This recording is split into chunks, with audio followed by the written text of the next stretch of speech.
What is story ritual? My thesis is basically that what people are describing with the character arc is Arnold von Gennep's theory of the rite of passage. And the function of a rite of passage is ultimately about endowing the initiand, the subject of the rite of passage, with the proper values. And the way they do that is through metaphorical conflicts.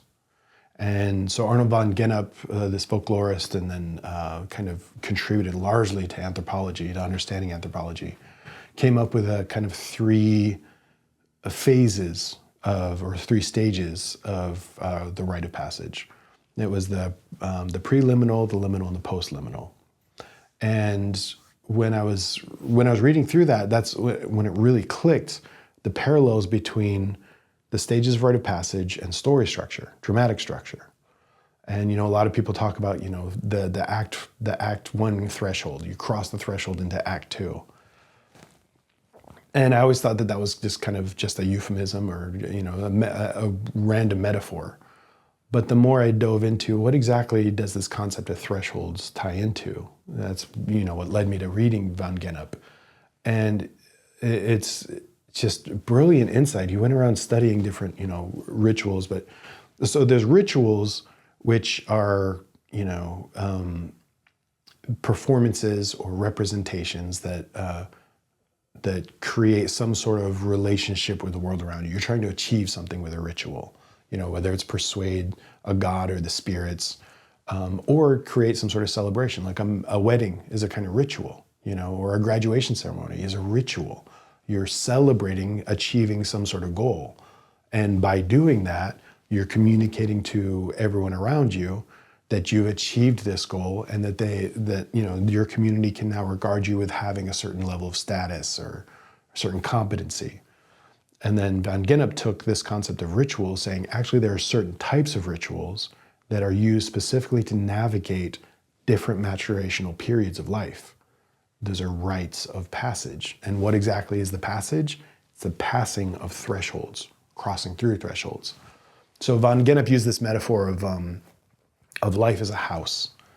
And every room represents a different stage of life. So you have infancy, when you're born. And then you go into the earliest level of childhood. You step through that threshold into a new room.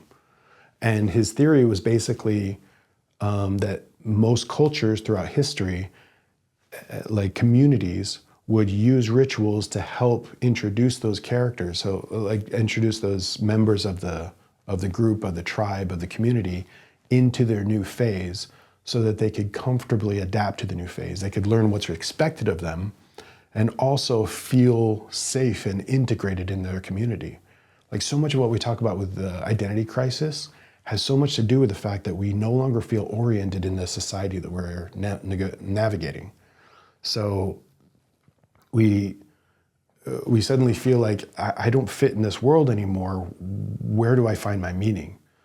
And your relationship has dramatically changed, and that's what inspired Durkheim, the father of anthropology.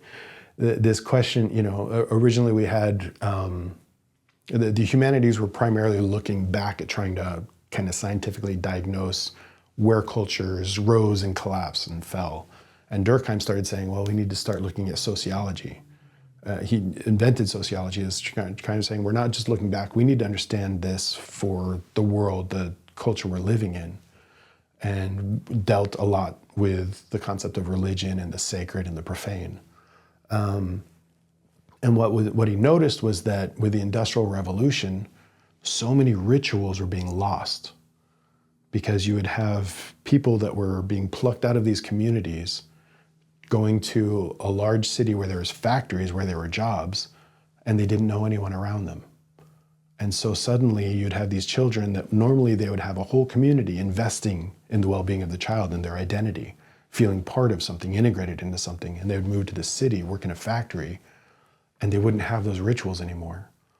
And so it was causing this massive flow of suicides, an explosion of suicides. And Durkheim was deeply concerned about that. And so, later carrying on that tradition, von Gennep started looking at, well, they used rites of passage, identifying rites of passage as a way to use stories or conflicts, performances, to help endow the initiand with values that help them survive in their world. And it's a big thing of the thing of it is we're losing connection with ritual, but we're still surrounded by ritual. The difference is that our rituals are primarily corporate. They're mediated by corporate interest. And this is a big reason why I like so much, this is why I call it the story ritual, is because we're inundated with stories that are conveying values. And when they do nothing but convey values, ultimately I'll say this, not every story needs to be a ritual. Not every story is a ritual. It doesn't rise to the level of ritual, but every story does convey a certain amount of values. When the stories are interested in conveying a character arc, when those values are sacred, that have to do with identity, then it becomes a ritual.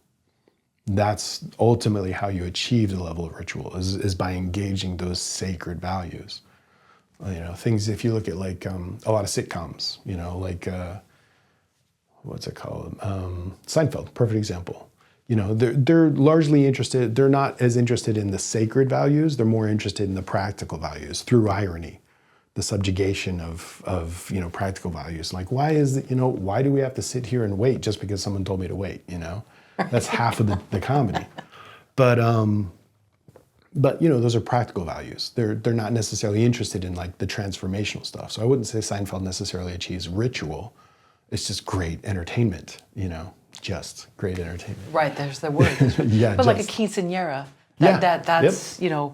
You're taking a young woman, I don't know if it's 16? 16. Okay. And then, 15, quince. Okay, 15, sorry. Yeah. And then she, and I've seen, getting ready in the dresses and taking the photos and the mothers around, primping on the daughter and things, and just, you don't want to stare, but you realize how much it means to someone. Yeah. Maybe not the daughter, I don't know, maybe just the mom. Oh, it's huge, yeah. Yeah, but just seeing how it's such a huge deal. Yeah, I lived in Mexico for almost 5 years, and quinceañeras were a lot of it was, the tradition is saying, not only have they gone through the Catholic preparation, declaring themselves to be a member of the church and everything, but also they're declaring that they're of age to start dating and to maybe find a mate. So that's the whole idea, is this is it's definitely a rite of passage to communicate to everybody that this young lady is ready to start engaging the world as an adult,